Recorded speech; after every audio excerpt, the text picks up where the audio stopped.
so much, Mr. Vice President. Of course, good to see you.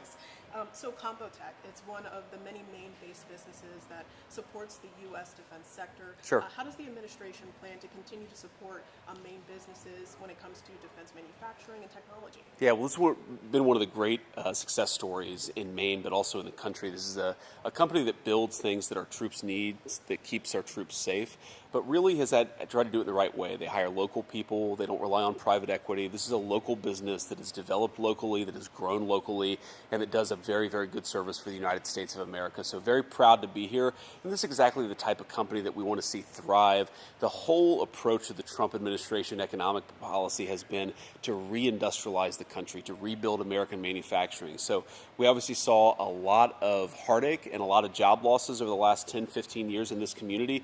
This is an example of a company that is hiring local workers and rebuilding the local community in the process. We really love to be here.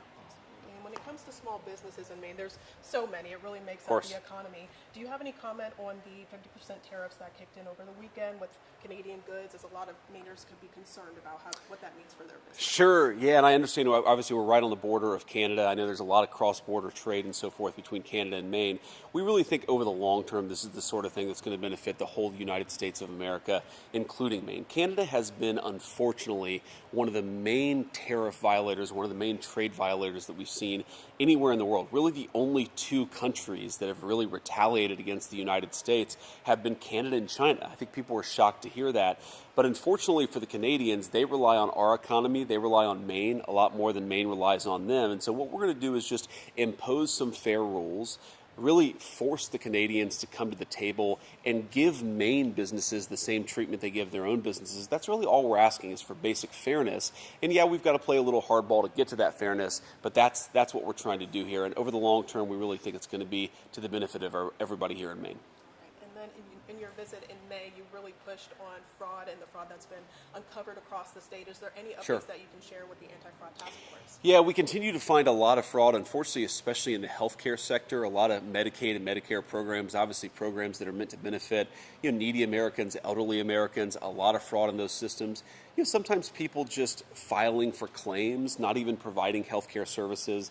They get rich. The people who need those services get poor, and it's just a really vicious cycle. Unfortunately, Maine is such an amazing state, but Maine has become one of the capitals of healthcare fraud. So we've been trying to work with as many local officials as we can. Paul LePage has been an amazing advocate for cutting down on that fraud. And our attitude is we'd love to work with anybody, Democrat or Republican, to reduce that fraud and make sure those services go to the Mainers who actually need them.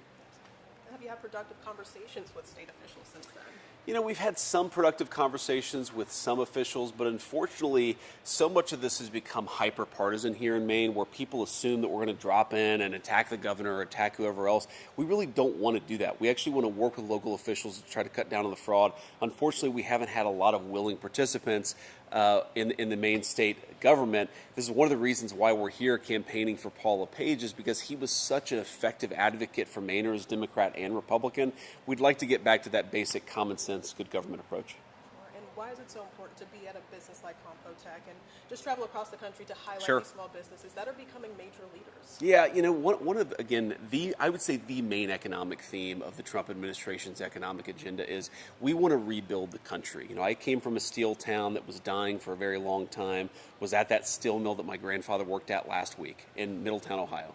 Now we're here in Maine talking about a great local business. It's building something that really matters for our troops, but it's also hiring and training local workers in the process. So we really want these local businesses that are building great things, hiring local workers to thrive. For too long in this country, the story was do everything in other countries, ship our industrial base to other countries. That was bad for our workers and bad for our country. We're trying to rebuild Maine, Ohio, everywhere in between, and that's what we're here to celebrate.